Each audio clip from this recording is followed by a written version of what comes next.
Hi there, fight fans. My name is Kian Lang, and I'm very happy to say that I'm today joined by the UAE Warriors superstar, Mr. Lewis Mataya. Lewis, how are we doing today, brother? I'm very well, thanks, Ken. How are you? I'm very good. Thank you very much for joining me, and thanks for your time today. Obviously, we saw you in action.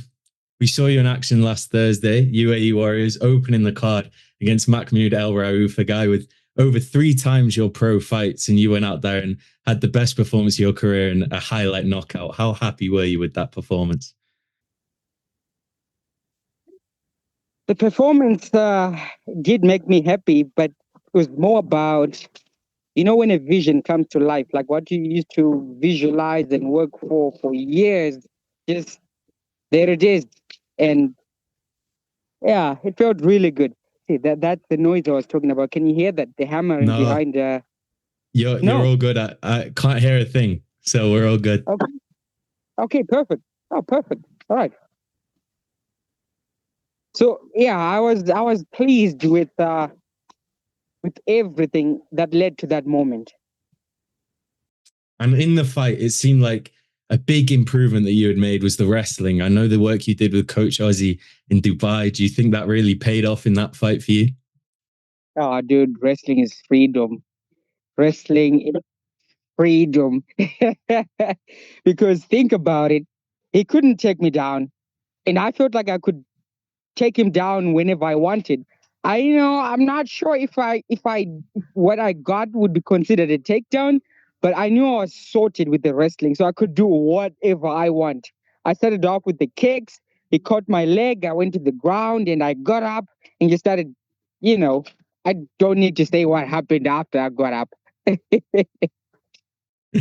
Well, if you weren't, I will. It was an incredible knockout. I mean, you left him completely unconscious on the floor, the elbow and then the left hand. And I think what really impressed me was when you listened to the audio, you could hear your coaches shouting for the elbow and you listened and did it. I mean, how are you able to stay so present in the cage and listen to what your coaches are telling you to do?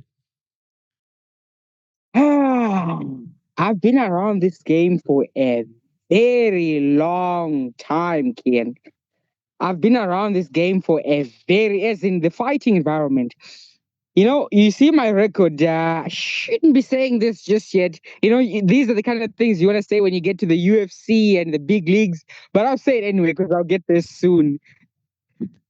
I have over. I've stepped on the mat in a cage in a ring to fight more than 90 times. Wow. Yeah, I mean it. I mean it. I'm a second dan taekwondo black belt. Before doing this whole MMA thing, I was competing in taekwondo. I became the African champion in taekwondo, national champion in taekwondo. I won so many trophies and medals in taekwondo. And I moved on to Brazilian Jiu Jitsu. I became the two-time African champion in Brazilian Jiu Jitsu under AJP. And, it was three-time actually. And I'm not sure how many fights I've done, competitions. So many times I've stepped on the mat to compete. And then I went on to Muay Thai. I did karate for a while. I did some karate competitions, kickboxing competitions. So I've been around this game for a very long time. If my coach speaks, I can hear him because I know that guy in front of me cannot do anything worse than what I've had to go through before. So I can hear everything that happens in that cage because I'm present. I've done it so many times. And I think that's what makes you so special as a mixed martial artist is that you have so many skills in so many areas. That you mentioned the Taekwondo and the Brazilian Jiu Jitsu. I believe you're the first purple belt to be training out of Zimbabwe. Is that right? Stalker alert. Someone has been stalking me. I do my research. Yes, I'm the very first Zimbabwean to get his purple belt in Brazilian Jiu Jitsu in Zimbabwe. It's never been done before. Like honestly, I had the very first gym, MMA gym in Zimbabwe. So there's Wow. much MMA that goes on in Zimbabwe. All the other fighters, all the other athletes in sports like Brazilian Jiu-Jitsu, they travel outside the country and train there. Me, I travel out for seminars and to learn, then I come back to Zimbabwe. The way I train is I teach the young guys. I've got this program where I take young kids who were not enrolled in any formal education or any formal employment. Take those guys, teach them martial arts, help them out with their rent, find them jobs as coaches and stuff like that. That's what I do. It's all done in the spirit of Ubuntu. I'm not sure if you heard about it before. I haven't, no. I am because we are. It's the African principle that if we're to do it, we have to do it together. So I make sure I take care of these guys, and in return, those guys take care of me. It's a beautiful culture.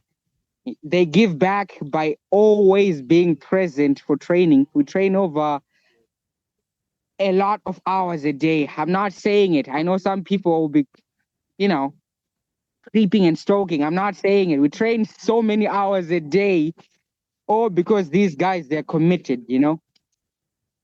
I think that's So, such a sorry. No, you go. I was just that's such a beautiful way of life, I think, and that mindset and that culture that you've helped to create there is so amazing. And I think that's the thing that has inspired me the most as well. I've read about you and I've watched you fight, is the way that you fly your nation's flag. I think it's so special. I mean, how much pride does it give you to do that and represent Zimbabwe on a world stage? At the end of the day, a man only needs food on the table and a nation to serve. That's all that a man needs. That's all that a man needs. So if I can get food on my table for my family, and if I can protect my nation or my nation's pride and grow my nation's pride, I'll die a happy man. I will die a happy man. That's in my opinion what being alive means. It's standing up for my people, raising my flag high. That's what existence is for me.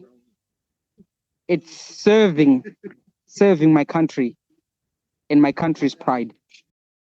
It's so inspiring. I mean, I think it's something I'm very passionate about as well. I think we spoke before about it, that mixed martial arts in Africa is something that needs to grow. We see it in all these other cultures and parts of the world where they have the infrastructure and they have the funding. But in Africa, we're missing out on potential champions because they just don't have the opportunity. How do we help to grow the opportunity for these guys to stay in Africa and be able to train out of Africa and succeed in doing so?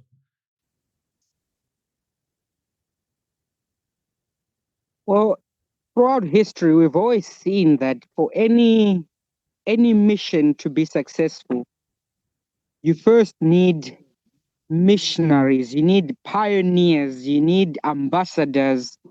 And if you can support those, then it means they can bring in more information, they can bring in more exposure, more eyes, more interest in the locals. And if I could be supported, if Sylvester could be supported, if Nicholas Wende could be supported, if Temba could be supported, and we rise, I can promise you the four of us, doesn't matter what our relationship is like, whether we get along or we do not, if we rise, then the sport will definitely grow. For now, that's what we can do. In the long run, we can do many other things, but for now, because already where I am now, I've done a lot, and I have done a lot. I'm just waiting to blow up. That's all. The things that I've done, the work that I've put in, the name that I've created, and it's amazing to see how many people reach out to me and say, "Hey, Lewis, how did you do it? We want to do it as well." And I tell them how I do it, and they go on and do it. Like young guys, it's it gets as bad as people don't even know where to start. As in, a person sees martial arts on TV and they ask themselves, how can I start? Where do I begin? They don't even have anywhere to go. Then they open social media, sees, Lewis Mataya, MMA fighter, African champion, UAE Warriors fighter. Okay, I'll send him a message. How do you do it? And I just give him a simple answer. First of all, if you're doing any form of martial arts, just keep doing that for a while. Get good at it. If you're doing karate, do that. Get good at it. If you want now to go into MMA, come to our gym. We're located in Harare. If you're outside the country, go find your nearest MMA gym or Brazilian Jiu-Jitsu gym. Join that. And that alone, I've seen many people come back to me maybe after a year and say, I took your advice. I'm now having my first MMA fight in South Africa. I'm now doing this, doing that. That's a good starting point. And I know Sylvester is the same. I know Nicholas is the same. I know Temba is the same. I know that for a fact. So if we keep doing what we're doing and we get more support in doing what we're doing, then you see. And also stuff like PFL coming to Africa, that's a massive step. That's a big step. That's a big step. Next, we want the UFC to come to Africa. I think it's been long overdue for these organizations to come, and like you said, the PFL going is such a statement and such a progressive thing, and it's so special. I can't wait for that event. There's going to be so many fighters that get the opportunity they need, and I think you're another guy that you deserve to be on that stage. You're that good in the cage, and I think it's only a matter of time. Do you see yourself being in the PFL, in the UFC one day, in these major promotions? Where else can I go, Ian? Where else does a person like me who spent over 11 years single-mindedly working towards the goal, where else can I go? Over 11 years, Ken, of just waking up every day and training with the goal of being the best fighter in the world. Where do we see them getting tested? Like, where do we see people getting tested to see if they are the baddest man on the planet? If not the UFC. I think and I want that. And you deserve that too. And you mentioned that it's 11 years of work, but it's a lot more than that as well. Your story is so inspiring. The hardship that you've suffered, obviously at a young age, losing your parents, and the story of you being scammed and wrongfully imprisoned in South Africa. I mean, everything you've been through and all that adversity, and how are you able to come out on the other side and you're a better man and a stronger man? It's so inspiring to people like me. It's knowing that I'm working for something bigger than myself. It's knowing that. It's knowing, we as humans, I believe, we've gotten weaker because we're becoming more and more selfish. I'm not giving a lecture about humanity or what, but I'm sharing where I come from and what I believe in. I strongly believe that why are you afraid of dying? Well, why is the average person scared of dying? Because they think it's the end for them. For me with where I come from, death is not the end.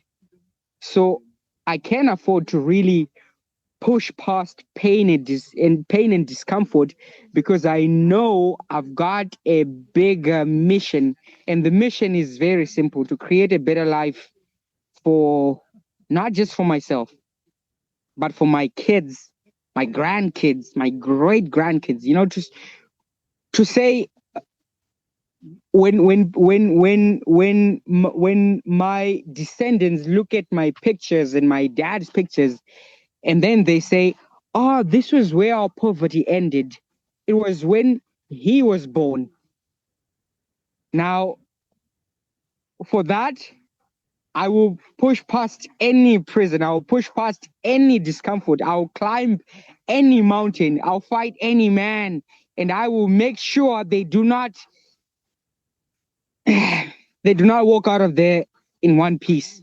That's for sure. For that. Because this mission is bigger than me. It is. It is. So amazing. Like it's honestly so amazing to listen to. It's a mindset that if more people shared that mindset, the world would be a much better place. So it's incredible to hear, honestly. And looking forward now, is it just about staying active and getting these opportunities to showcase your talents to the world? Because I feel like that's all you need. Yeah, yeah. Hey, look, you cannot be the best fighter in the world if you don't fight. So I need more of these opportunities, and also, like I said, to make sure my family gets to eat. Because why else would I be doing it? So right now, I'm currently looking for ways to make that happen because around here, until you make it to the top, it's a hustle. It is a hustle. So that's the focus for now. It's just getting as many fights as possible and making sure I can pay my rent. That's it's as simple as that. I like to keep it very simple. It's that simple for me. Yeah. And just one final thing that I've been wanting to ask you ever since I started to watch your career. The nickname Yeah. Porcupine. I see some people call you the hedgehog. That's not it, but Porcupine. Where did this Listen, come that's from? manager is horrible. He's the worst human on this planet. Love that guy.